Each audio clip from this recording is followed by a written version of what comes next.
Creo que todos hemos pasado por una experiencia similar al interesarnos en un producto, ya sea película, serie, videojuego, etcétera, que está de moda. Y es que antes de consumir el producto como tal, sabemos quiénes son los favoritos, los elegidos del fandom que estarán en edits, fanarts, memes y demás. Y a mí en lo personal siempre me causa intriga cuando un personaje se gana el cariño de todos. La mayoría de las veces termino compartiendo el sentimiento. Antes de ver Shingeki no Kyojin me pintaron a Levi Ackerman como la gran vaina y cumplió totalmente con las expectativas. Me sucedió lo mismo con Satoru Gojo, Erwin Smith, el príncipe Zuko. Al consumir las historias de donde provienen, entendí los halagos del público. Pero obvio hay casos donde me sucede lo contrario, personajes con mucho hype que no entiendo por qué la gente ama tanto, y esto es justo lo que me pasó con Steve Harrington, el rey de Stranger Things, por mucho el personaje más popular de la serie. Todos en internet al parecer adoran a Steve Harrington, alaban mucho su arco de redención e incluso vi que lo comparaban seguido con Zuko de Avatar. Leí cientos de comentarios sobre cómo su desarrollo mejoraba temporada tras temporada. Mucha gente expresaba su miedo a que lo mataran. Y me aparecieron cientos de videos cuyos títulos trataban de cómo Steve Harrington es el mejor personaje de su serie. Videos que evité ver para no hacerme spoilers. Esto porque Steve me llamó la atención. Tenía tiempo queriendo ver una historia con una buena redención, de ver cómo un imbécil pasa a ser un héroe. Y al ver que lo comparaban con su fogosidad, el señor del fuego Zuko, yo dije, tengo que ver esto. Para quien no lo sepa, adoro Avatar. Y la verdad, después de ver todas las temporadas, me quedó la pregunta, ¿Steve Harrington es amado por ser un personaje con una gran evolución y profundidad narrativa o solo es exageración de los fans? Así que vi la serie varias veces para reflexionar sobre su crecimiento. En este video analizaré el fenómeno Steve Harrington para descubrir si el niñero favorito de internet se ganó su título de el mejor personaje de Stranger Things o solo es exageración por el deseo colectivo de ver a un hombre guapo heterosexual teniendo empatía humana básica, contrastando el revuelo en redes con su desarrollo real en pantalla. Empecemos. Su primera aparición da a entender que es el típico deportista ochentero. Es un tipo guapo, popular, mal estudiante, que quiere desflorar a Nancy. La típica chica buena estudiante que no se salta clases, inexperta, educada, como hace con todas las chicas, porque se la pasa apostando con sus amigos que puede llevarse a la cama cualquiera. O al menos esa es la impresión que me dio su dinámica los primeros episodios, sobre todo por las reacciones de personajes como Bart o Karen.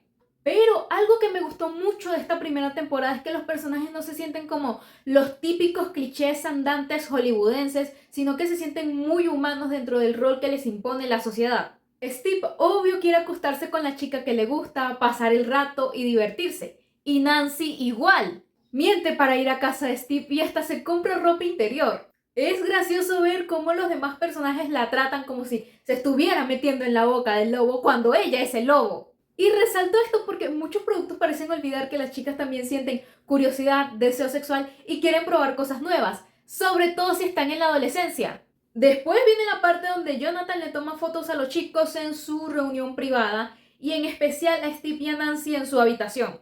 Que no lo estoy justificando, solo interpreto esta acción de Jonathan como querer capturar en fotografías la vida que él quisiera para sí mismo. Una vida sin tantas carencias donde él pueda ser un adolescente normal que tiene amigos. Steve inmediatamente al enterarse de esto rompe su cámara y las fotografías delante de sus amigos y más que hacerlo parecer un bully me parece un acto razonable. Yo también me enojaría si alguien me tomara fotos en un momento íntimo sin mi consentimiento. Ahora, con la desaparición de Barb, Steve sí fue un reverendo pendejo. Mira que una chica está desaparecida y que tu única preocupación sea no meterte en problema con tus padres por hablar con la policía. Cariño, no eres el puto sol para que el mundo gire alrededor tuyo. Nancy, claro, se molesta por su actitud y decide investigar las cosas por cuenta propia hasta que elige aliarse con Jonathan para descubrir qué se llevó a Will y a Barb. Lo que nos deja este momento decisivo en la habitación de Nancy cuando Steve la encuentra junto a Jonathan. Por la poca información que tiene y sabiendo que Nancy le mintió, obvio lo primero que piensa es que lo están engañando y quiere vengarse. Y a esto me refiero con lo humano que se sienten los personajes. Me creo totalmente que un chico inmaduro de 16 años elija hacer un graffiti en un cine para humillar a su pareja supuestamente infiel que hablar las cosas de frente. Con esto no quiero decir que lo que hizo estuvo bien, quiero decir que se sintió realista. Aunque ese momento donde se burló de la muerte de Will para provocar a Jonathan, ¿qué quieres que te diga? Se merecía sus buenos coñazos. Yo disfruté que le rompieran la cara. Pero Steve no es alguien malvado, no es un villano, ni siquiera lo calificaría como antagonista. Es un adolescente con mala compañía que cometió errores, pero es perfectamente capaz de reflexionar sobre esos errores y querer cambiar. Por eso manda la mierda a sus supuestos amigos y decide limpiar el graffiti ese mismo día. Entonces te das cuenta que no es el típico chico malo maloso, al igual que Nancy tampoco es la típica chica buena e indefensa ante el mundo. Ella sobre todo que quiere resolver todo a plomazos. Ambos son buenos personajes que rompen con sus respectivos clichés. Para complementar su crecimiento decide ir a la casa de los Wires para aclarar todo. Por supuesto no contaba con el plan de Jonathan y Nancy, y cuando ve al Demogorgón su primer instinto es huir como una persona normal. Pero al salir de la casa decide volver a entrar para ayudar, enfrentando los tres al Demogorgón. En el epílogo, pasado un mes de los acontecimientos principales, Nancy vuelve con él mientras le hace ojitos a Jonathan y le regala una cámara por Navidad.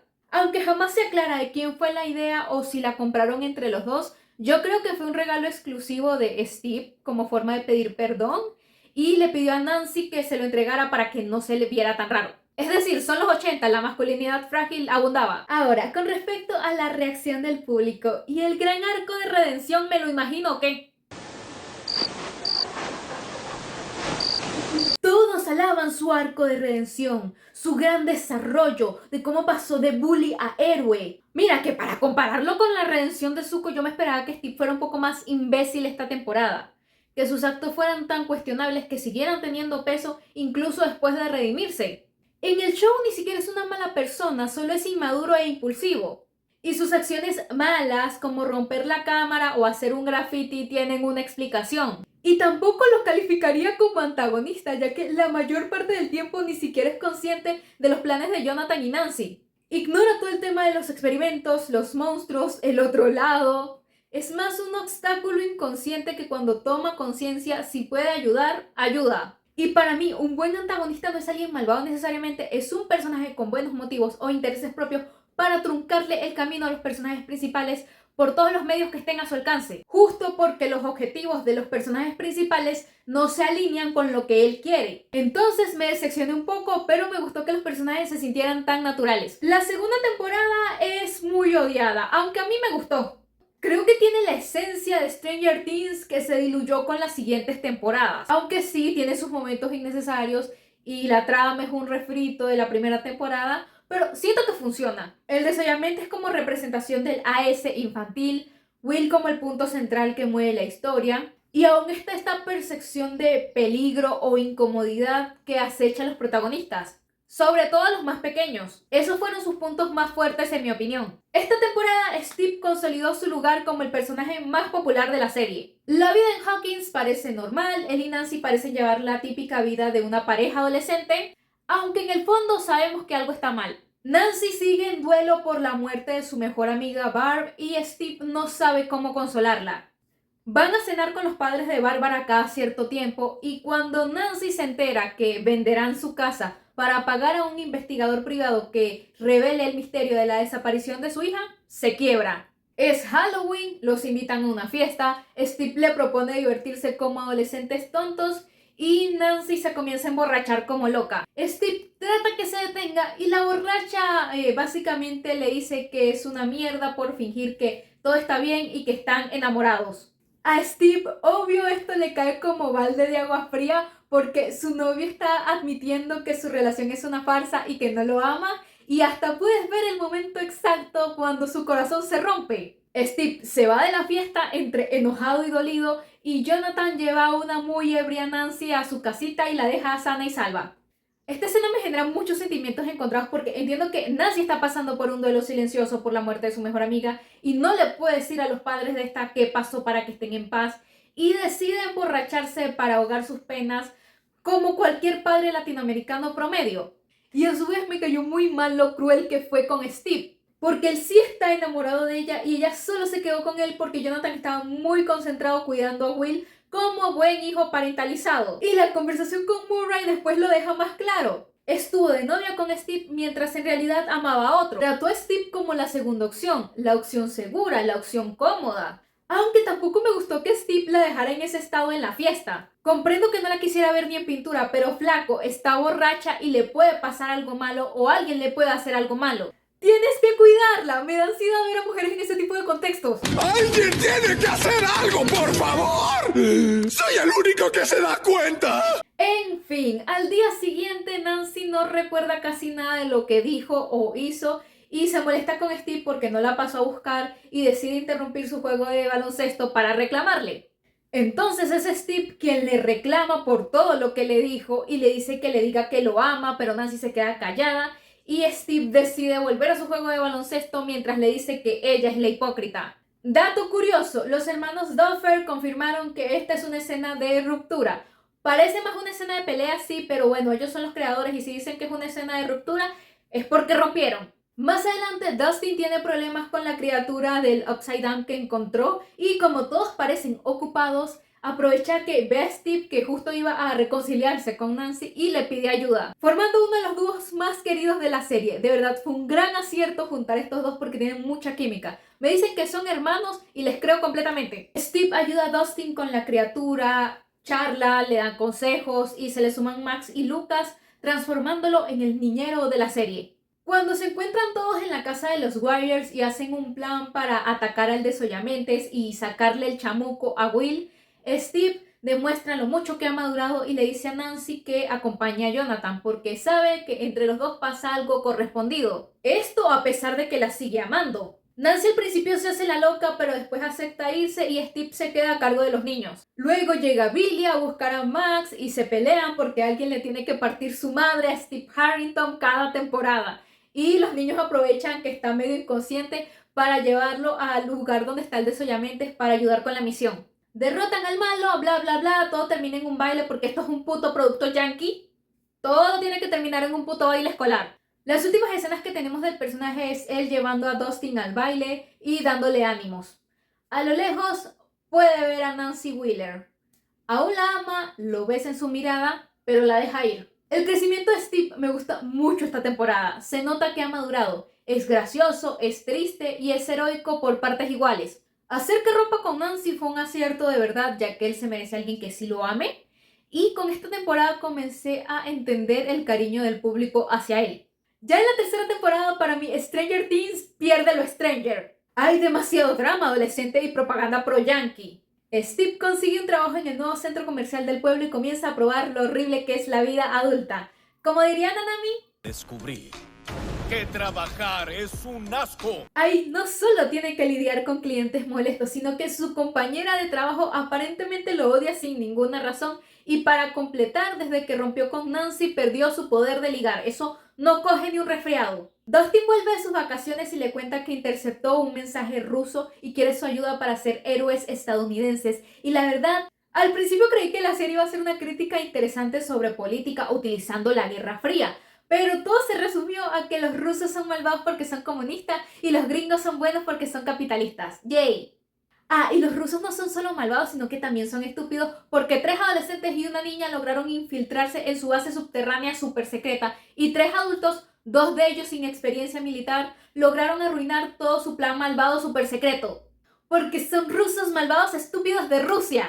¡Basta! O sea, ya mencioné que los rusos son malvados porque la serie te lo quiere dejar muy en claro. Coño, si vas a hacer propaganda blanqueando a tu país, échale ganas. Ten el descaro de creer que los televidentes son mínimamente inteligentes. Y lo peor es que los rusos vuelven en la 4ª temporada, pero pasemos a lo que nos importa. El lazo que forjan Steve y Robin. A mucha gente le decepcionó que a Robin le gustara la concha, la empanada, la Catalina, no sé cómo coño le digan en tu país coloquialmente. A mí me encantó. No solo porque su escenita bajo sustancias ilícitas me pareció muy graciosa y la salida del closet de Robin se me hizo muy natural y bonita, como si Steve fuera su amigo de toda la vida, sino por la relación que Steve tiene con las mujeres hasta ese momento. Que su interacción con el género opuesto se base en a quién puedo conquistar es limitante y muy heteronormativo. Los hombres y las mujeres tienen que coger todo el tiempo porque sí. Necesitamos más amistades entre chicas y chicos representadas en la ficción. Aléjense de las personas que creen que estas amistades no existen, porque son banderas rojas andantes que no saben relacionarse con el género opuesto. Y la verdad, con ellos dos me dieron más ganas de ver amistades entre chicos heterosexuales y lesbianas. De resto, no tengo nada más que destacar. Todo lo de los rusos me parece un fetiche extraño que tienen los estadounidenses con la Guerra Fría. Y esa, por desgracia, es la subtrama que le tocó a Steve. Como siempre, al final ayuda a derrotar a la amenaza en turno y después se va a buscar chamba como buen adulto joven.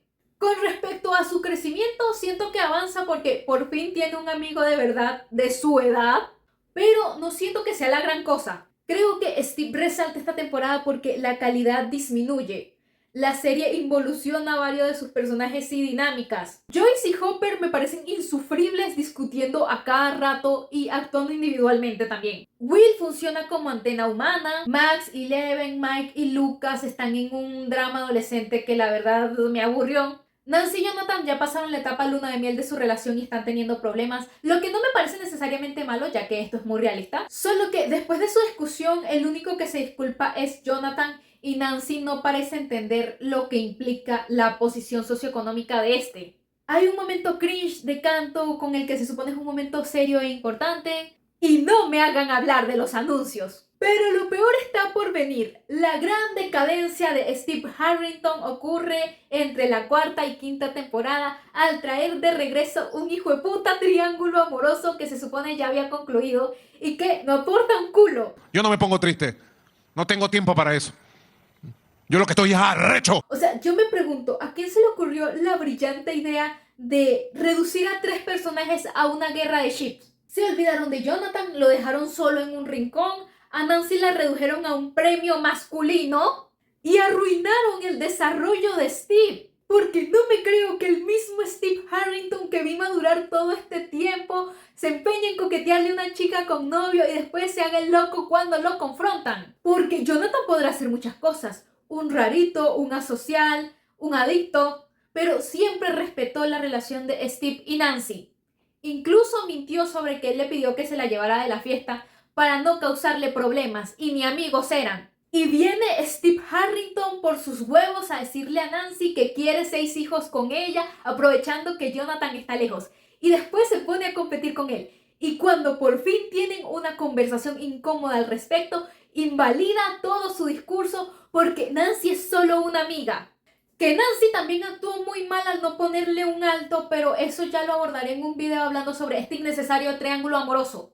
Volviendo a Steve, lo peor es que ella había aclarado que ya no sentía nada por Nancy en la tercera temporada. Devolverle esos sentimientos es convertirlo en el migajero supremo, porque a Nancy le gustó sí, pero nunca lo amó. Siempre lo tuvo como segunda opción, la opción segura, el repuesto de Jonathan. En la primera temporada solo volvió con él porque Jonathan estaba en otra con Will. Duraron esos meses juntos porque Jonathan no hizo ningún movimiento. En cuanto terminaron, no pasaron ni 3 días cuando ya se había acostado con Jonathan. Jonathan está lejos en California, es hora de mirar a Steve. Es más, ni siquiera fue capaz de decirle te amo, en cambio con Jonathan, hasta cuando estaban terminando, le dijo que lo amaba.